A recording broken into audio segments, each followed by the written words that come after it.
Hi, I'm Shashank Bhargav, and you're listening to Three Things, the Indian Express news show.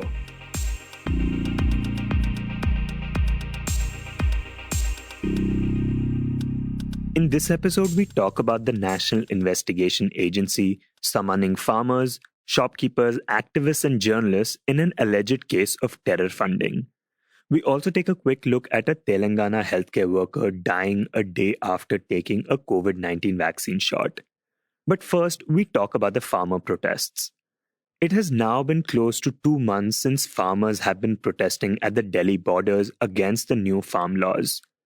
There have been multiple rounds of talks between the centre and the farm unions, including the 10th round which took place yesterday, but no breakthrough has been possible so far. Last week, in an attempt to end this deadlock between the two sides, the Supreme Court had suspended the implementation of the new farm laws and had set up a committee to hear both parties. In this segment, we speak to Rakhi Jagga, who covers Malwa Punjab for the Indian Express, about the ongoing farmer protests. And she starts by talking about the Supreme Court appointed committee.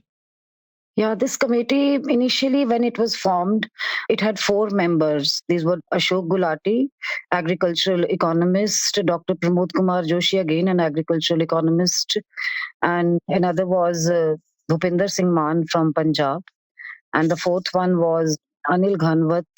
He's the Shetkari Sangathan Mahasabha's president. He's from Maharashtra. But Bhupinder Maan, he recused himself from this committee just 2 days after it was announced. She says that although Maan didn't talk to the media after it, he had given a statement saying that he doesn't want to compromise farmers' interests. And actually speaking, the Punjab faction of Bharati Kisan Union, they had expelled him out of the union. President of BKU Maan, he's a national president, Bhupinder Singh. And the Punjab unit president is Baldev Singh Miapur. They had organized a meeting and they announced that they are expelling Bhupinder Singh from their organization. They have no connection with Bhupinder Singh, and maybe under this pressure, he recused himself. And they said that once Baldev Singh, I spoke to him, and Baldev Singh said that when we called him up, that why are you accepting to be part of the committee? Bhupinder was very happy to be part of the committee. He said, it's a proud moment for me, and I will take up your issues in this committee, and I will do something good for Punjab farmers. Then these people said that we don't want any committee. It's a kind of a cheating with Punjab farmers. And then after 2 days, they expelled him. I told them that now he has recused himself. They said that doesn't matter. Initially, his response was not in favor of farmers. And earlier also, he was having these pro-farm laws views. And hence, we were ignoring him earlier, but now we are going to expel him from our union. And it's not only Maan. The thing about the Supreme Court appointed committee is that all its members have publicly been in favor of the farm laws, and none of them has supported the demands of repealing them. They are also unanimous in their view that the farm laws will benefit the farmers immensely. This is something that the farmers are pointing out as well. They said we don't recognize this committee at all because they have already spoken in media about the farm laws. They have already published their articles in favor of the farm laws, like Dr. Pramod Kumar Joshi's write-up appeared in Financial Express as well, where he mentioned that any dilution in the farm laws will constrain Indian agriculture in harnessing the emerging global opportunities. So they said that we have read their opinion already in the media, so there's no point to recognize this committee. Now this committee is already a 3-membered committee. Then now they are saying that this is a defunct committee from where one member has already left out. So they said we are not going to recognize them at all. On Tuesday, this committee held its first internal meeting in which they said that they would try to convince the protesting farmers while seeking views of other farm organizations and the government. They also said that they would keep aside their personal ideology on the farm laws while preparing the report which is to be submitted to the Supreme Court. The farmer unions, though, refused to meet or engage with this committee. Meanwhile, the farmers have also planned a tractor rally inside Delhi on the Republic Day. Rakhi explains their plans. The farmers are sitting at 3-4 locations. They are sitting at Tikri border, and they are sitting at Singhu border. They are sitting at Shahjahanpur, and they are sitting at Ghazipur. They are sitting at Palwal. They said that they have planned to go to the outer ring road area for the tractor parade. And the ones who are sitting at Tikri, they will be going from Tikri side and will be coming back to Tikri. Likewise from Singhu and other locations. And they are not going to use the tractors which are already parked there on these locations. Maybe 10 or 20% of those tractors will be used, and thousands of tractors are expected to move from Punjab from 23 onwards. And they are already doing rehearsals in the villages. Today there is a Gurpurav, and then the rehearsal will be done tomorrow and day after, and they will be moving to Delhi. From Haryana, the movement has already started, and they told me that they are even making the tableaus to highlight the condition of farmers. They said it will be on lines of the Republic Day parade, and there will be 4-layered parade. In the first row, there will be all of the farmer union leaders, the 40 or 42 union leaders. And in the second layer, there will be women volunteers, women leaders. And in the third layer, there will be the youngsters who will be on the tractors. I mean, everybody will be on the tractors. And in the fourth layer, there will be the volunteers. This is their plan in 1, 2, 3, 4-layered tractor parade plan. The idea being of a parade which would run parallel to the Republic Day parade at the Rajpath. The Delhi police has told the farmers to do this parade in the outskirts, but they want the parade to happen closer to the capital, at the outer ring road, one of the busiest roads of Delhi. But they have not yet got the permission for it. The other thing that Rakhi points out is that even though a committee, the Supreme Court appointed one, has been set up to reach a common ground, farmers, she says, do not like the idea of committees. They feel committees are only set up to delay things. They often quote the former Chief Minister of Punjab, Pratap Singh Caro. They said that Pratap Singh Caro himself, despite being a Chief Minister, he himself never used to believe in committees, and he used to say that committee means committee. I mean, that work will never happen if a committee will be formed. So this is their reason that in the past also, whenever the committees have formed, they have hardly yielded any result. As mentioned before, it has been nearly 2 months since farmers have been protesting at the Delhi borders. But the agitations against these laws had started way before that, when these laws were just bills. We asked Rakhi how these protests have changed since that time. I mean, when the ordinances were tabled in the Union Cabinet, these protests were just in the beginning stage, and a number of times they were also ready for the amendments. Often they used to say government should make some committee, and that committee should decide what is to be done further, or the government should make few of the amendments. And the government had given memorandums also to the Prime Minister of India a couple of times before these ordinances were made, the laws actually. But over the time when they were not heard, and their protest continued to be intensified, and then their demands also continue to increase. I mean, then earlier they were even saying that amendments can go, they can agree to a committee as well, and some feedback from people can be taken. These were the options which they used to say earlier when these ordinances were not passed in the parliament. And then when the government continued to ignore them over the time, they have become now rigid. They are saying now repeal is the only answer to them. And now they are not at all ready to listen to any other option. So I feel that because of this delay, the demand of repeal is getting stronger and stronger. The other thing that has recently become a part of a lot of conversations around the protests is the role of women in them. This comes after the Chief Justice of India, S.A. Bobde, in one hearing on the matter asked, why are women and elders kept in the protest? In this hearing, he had also asked that women and elderly protesters should be persuaded to go back from the protest sites. But Rakhi says that women have a very important role to play in these protests and are an integral part of it. I mean, I am amazed to see their participation. That every women, be it a college going or a school going, the girls and their mothers, grandmothers, everybody is part of this protest. And recently, when Supreme Court mentioned that why women are sitting there, they should go home.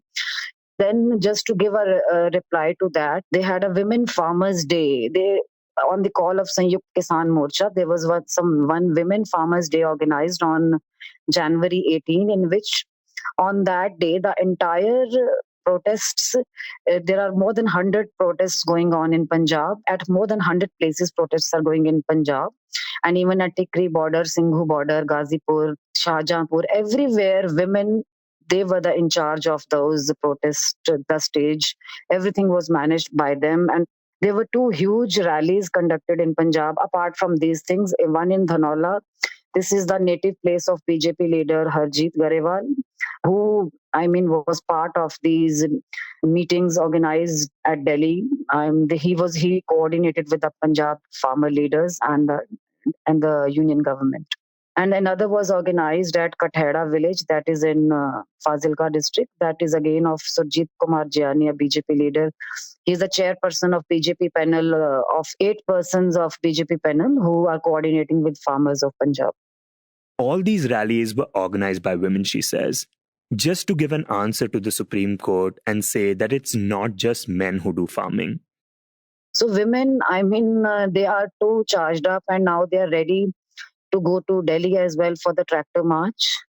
Not only that, everybody will be riding the tractors. A number of them will be the volunteers. They will be managing the discipline. They will be in the discipline committee, in the traffic management committee. Women, men, everybody is part of this protest, and women, they are playing a very important role in this entire protest. Dear listeners, sorry for this interruption, but before we move on to the rest of the show, I just wanted your quick attention. One of the big reasons people say they like this show is because it helps them understand the news better. It provides them with the context they need to see the bigger picture. And there is perhaps no other place that does that better than Indian Express's Explained section. We on Three Things refer to the section regularly, and it helps us make this show. If you're a regular reader of Indian Express, you know how useful the Explained section can be, especially when you're looking for in-depth analysis by the right experts. You can log on to indianexpress.com/explained and access the coverage 24/7. Explained by Indian Express, where news that matters is explained by experts who know the subject. Now, back to the show. And next, we talk about the National Investigation Agency, or NIA, which is India's premier counter-terror agency. Currently, the NIA has been investigating alleged terror funding by an organization called Sikhs for Justice. To know more about this case, the people NIA has summoned, and how this is connected to the farmer protests, our producer Joshua Thomas speaks to Deeptiman Tiwary, who reports on corruption and government agencies for the newspaper. Here's Joshua. Recently, the National Investigation Agency, or NIA, has summoned a wide range of people, including farmers, shopkeepers, activists, and journalists from Punjab and Haryana. All these people are in some way linked to the farmers' protests, but the NIA has summoned them on allegations of terror funding. Deeptiman begins by talking about the case the NIA has filed and the basis for these allegations. On December 15, the National Investigation Agency, based on a reference sent by Ministry of Home Affairs, registered an FIR against a pro-Khalistani organization which has already been banned by the Indian government, named Sikhs for Justice. This organization largely operates out of US and UK, where its top leaders are currently sitting. And the Indian government has repeatedly accused that Sikhs for Justice has been running a secessionist movement for Khalistan in and outside India. They continuously hold protests outside India, in front of Indian missions in Canada, US, UK, Germany. They also run online campaigns. One of their online campaigns is called Referendum 2020, which is for basically the separate nation of Khalistan. They run a lot of online propaganda. Indian government has alleged that they have also been sending funds surreptitiously through NGOs to basically incite Sikh youth in Punjab to join terror groups and for secessionist and subversive activities. In the December 15 FIR, they have alleged that SFJ has been sending funds for on ground agitations against the government of India. It does not name farmers' protests, but says on ground agitations at various places against the government of India. So it is based on this FIR that the National Investigation Agency has begun to call a lot of people from Punjab for questioning, some of who are farmers. Most of them are in some way associated with the ongoing farmers' protests in Delhi.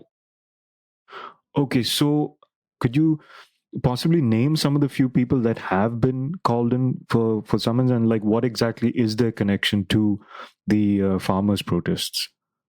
Sure. For example, the people who have been called, they are anywhere between 30 to 40 people who have been called for questioning by NIA. It includes all kinds of people. There are farmers, yes, but there are writers, there are journalists, there are bus operators, there are shopkeepers.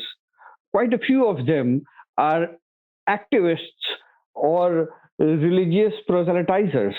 For example, there is one Jasbir Singh Road, who is a former Akal Takht Jathedar, but more importantly, he is nephew of Jarnail Singh Bhindranwale. He is associated with what he calls International Panthak Dal. Panthak is basically a sectarian formation, and also part of the Kisan Bachao Morcha, which has been associated with farmers' protests here in Delhi. Then there is another person named Gurcharan Singh. Now, Gurcharan Singh, interestingly, is associated with Sikh militant Jagtar Singh Hawara. He claims that he has also given money to families who lost their loved ones due to the farm agitation. But there are several others who have no connection with, even remote connection or association with any idea of the Khalistan movement. In fact, even being nephew of Bhindranwale does not make you Khalistani, because Bhindranwale is dead. His family is in no way associated with the movement anymore. Now, to give you some historical context, Deeptiman is referring to Jarnail Singh Bhindranwale, who was a Sikh leader, part of the Khalistan movement in the 1980s. Now, if you've ever heard of Operation Blue Star, one of the most tumultuous events in Indian history, which eventually led to Indira Gandhi's assassination and which in turn led to the 1984 anti-Sikh riots, Jarnail Singh Bhindranwale was the main target of Operation Blue Star. Basically, the Khalistan movement started in the 80s in Punjab, and it led to militancy, and to quell it, the government had to undertake Operation Blue Star. And at that time, this secessionist movement was led by Jarnail Singh Bhindranwale. During Operation Blue Star, Indian Armed Forces had to enter the Golden Temple, and the Golden Temple was massively damaged. And though Bhindranwale was killed, it caused a lot of resentment among the Sikh community, because their holy shrine had been stormed by armed forces and had been damaged by guns and tanks. A lot of people at that time had crossed the border and gone to Pakistan.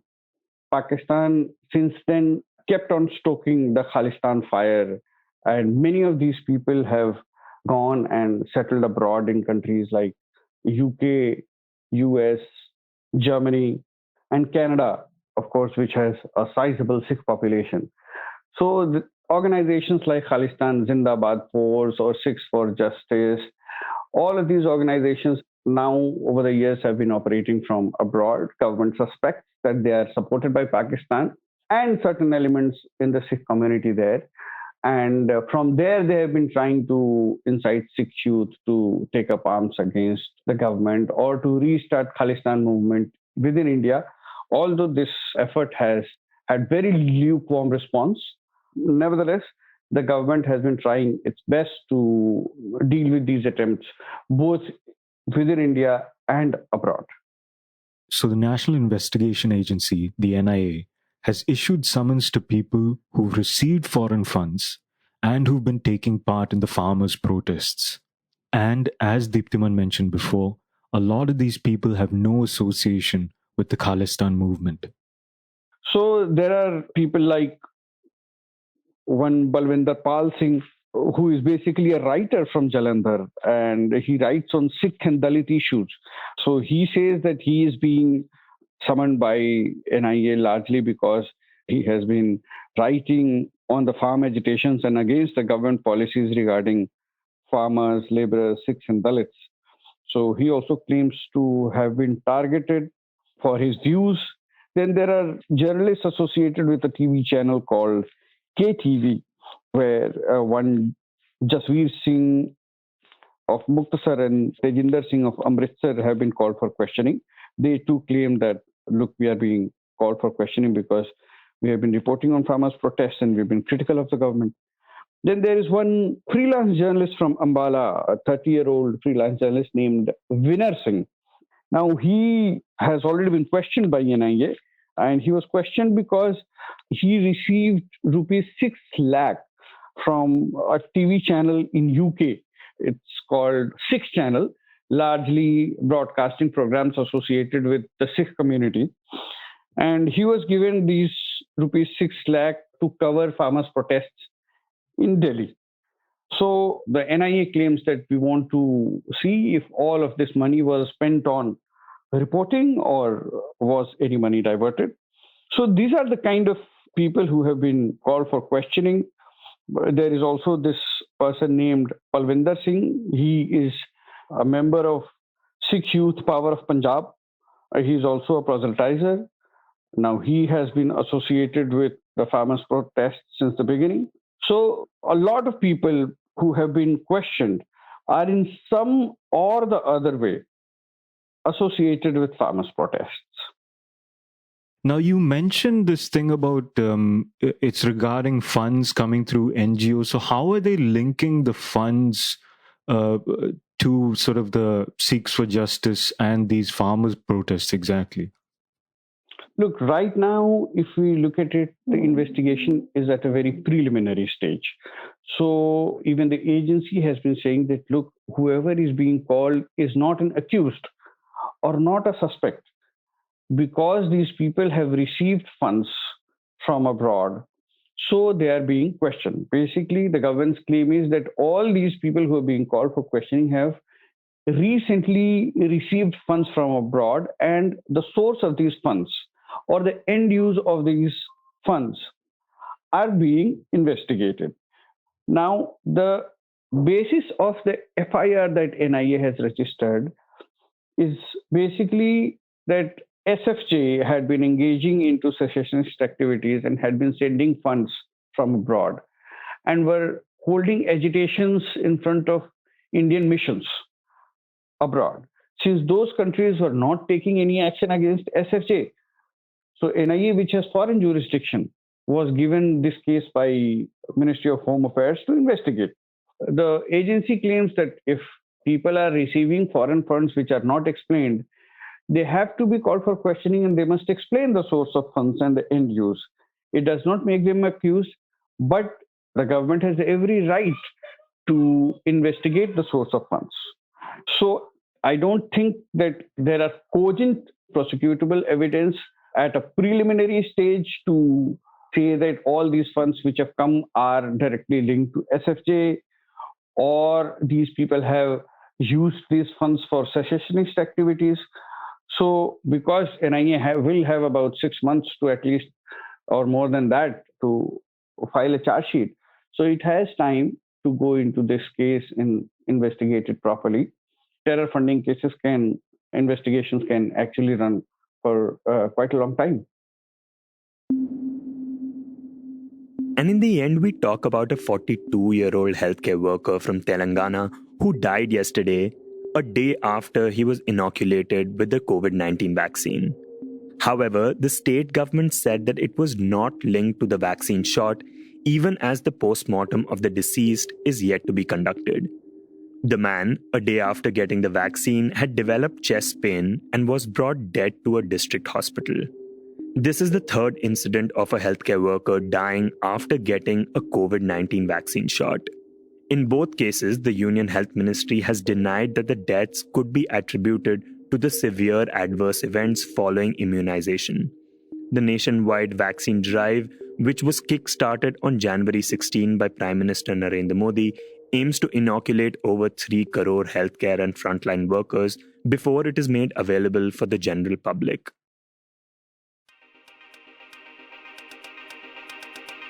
You were listening to Three Things by the Indian Express. Today's show was written and produced by me, Shashank Bhargav, and as always was edited and mixed by our producer, Joshua Thomas. If you like this show, then you can subscribe to us wherever you get your podcasts. You can also recommend the show to someone you think will like it, share it with a friend or someone in your family. It's the best way for people to get to know about us. You can also tweet us at Express Audio and write to us at podcast@indianexpress.com.